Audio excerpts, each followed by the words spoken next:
It's time for our spelling analysis. Are you ready? All right, the first word is brother. Our brother is not feeling well today. Brother. Go ahead and say brother. How many syllables in brother? Two. Okay, question for you. Do you hear the sound next to a th? Brother. Yes. How do you think we will say to spell this word? You're right. We'll say to spell broth. Excellent. So let's sound it out. The first syllable is broth. B-r-a-v. The second syllable is Use the of her. Go ahead and write broth. Good job. And sound it out. Good. And help me to write it. The first syllable is broth. B-r-a-v. The second syllable is And how will we mark it? We'll underline the v. And what sound of do we hear in brother? The second sound. You're right. And we'll underline the Let's read it. B-r-a-v-r. Brother. Now, the O said Why? O may say next to a W, T-H, M, N, or V. And again, scribes chose to use an O to say the sound when there were letters with lots of straight up and down lines. So there we go. There it is in the word brother. The next word is sister. They are sister and brother. Go ahead and say sister. How many syllables? We will say to spell sis-ter. What will we say to spell? Sis-ter. Let's sound it out together. The first syllable is sis. S-I-S. The second syllable is t-er. Go ahead and write sis-ter.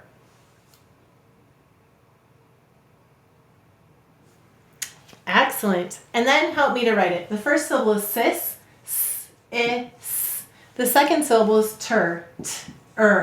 And how will we mark it? We'll underline the Let's read it. S-I-S-T-er. Sister. The next word is parents. My parents are getting older. Parents. Go ahead and say parents. How many syllables in parents? 2. Let's hum it. 2. We will say to spell parents. What will we say to spell? Parents. All right, let's sound it out. The first syllable is pair. P-a-r.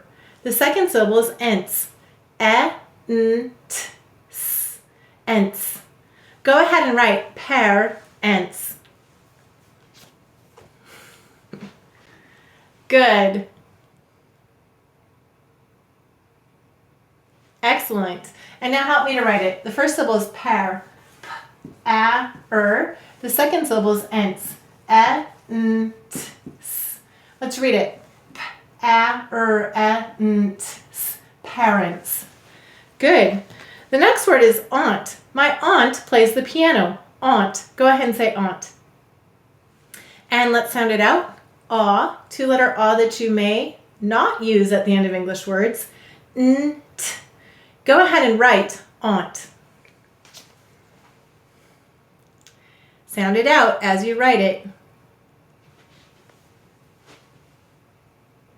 And help me to write it. A-n-t. And how do we mark it? We'll underline the Let's read it. A-n-t, aunt. Some of you may say aunt. If you say aunt, you'll notice that that's the 2-letter phonogram that says ah. That's fine if that's how you say it. But remember, many people in the world say aunt, and that's why it's spelled this way. The next word is children. The children are playing on the swings. Children. Go ahead and say children. How many syllables in children? 2. We will say to spell children. What will we say to spell? Children. Let's sound it out. The first syllable is chill. Ch-I-l. The second syllable is dren. D-R-E-N. Go ahead and write children.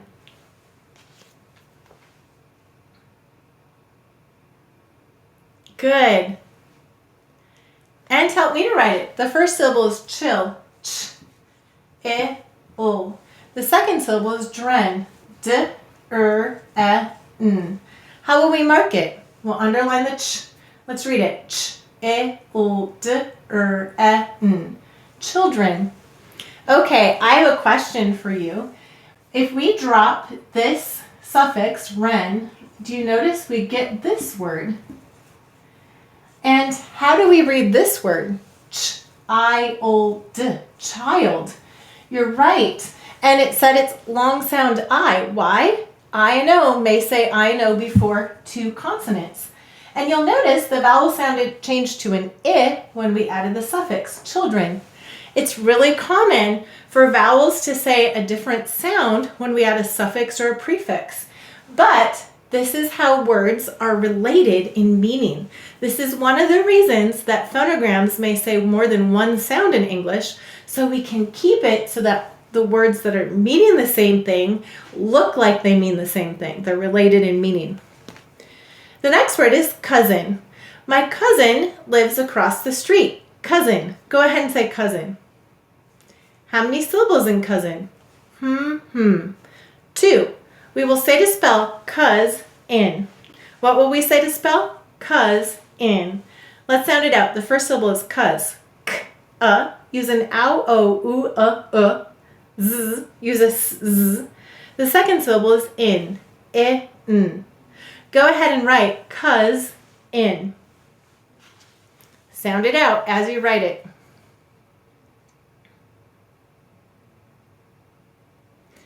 Good. And now help me to write it. The first syllable is cuz. K, z. The second syllable is in. N. And how will we mark it? We'll underline the What sound of ow, o, u, cousin? That's right. It's the fourth sound. Ow, o, u, So it's the fourth sound, What sound of z do you hear in cousin? The second sound. Let's read it. K-z-in. Cousin. Excellent. The next word is marry. He wants to marry her. Go ahead and say marry. How many syllables in marry? Two. We will say to spell marry. What will we say to spell? Marry. Let's sound it out. The first syllable is mar. A-er. The second syllable is re. E. Use a I-E.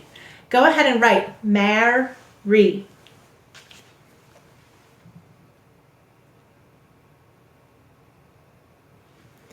Good. And now help me to write it. The first syllable is mar. A-er. The second syllable is re. E. What sound of I-E do you hear? That's right. It's the fourth. And there it is, saying its E sound at the end of a multisyllable word. Let's read it. E. Marry. The last word is heart. Can you draw heart on the paper? Heart. Go ahead and say heart. All right, so with this word, it's kind of funny. It has an exception, so listen carefully. Let's sound it out. So, art. We're going to use an E-A, and then an and then a T. And then E-A, T. Go ahead and write heart. And it doesn't really sound like it looks. Okay, and then help me to write it. Art. And notice this sounds like R here, and this says E-F-A, or this phonogram says the of search. And so it doesn't match. This is an exception. You can put an X over it. We say heart, like an R there. Now, there's one other word in English that does this, and these are very old words, and it looks like this. It says hearth. So your heart is kind of like, sometimes we talk about it, your heart is kind of expressing the center of who you are, and the hearth is a fireplace. This is a very old word, heart. It's back from Middle English, so it's very, very old. And Hearth is also an old word. So if you picture an old house, a cabin, or a castle, often there were times there was a big fireplace called a hearth right at the center of the main room. And people would sit there to get warm and they would do all their cooking there. And it was the heart of the home and it was called the hearth. So these are two words that have exceptions to the phonograms and they are very, very old words. Combining the science of reading with the joy of learning. Learn more at foundations.logicoфenglish.com.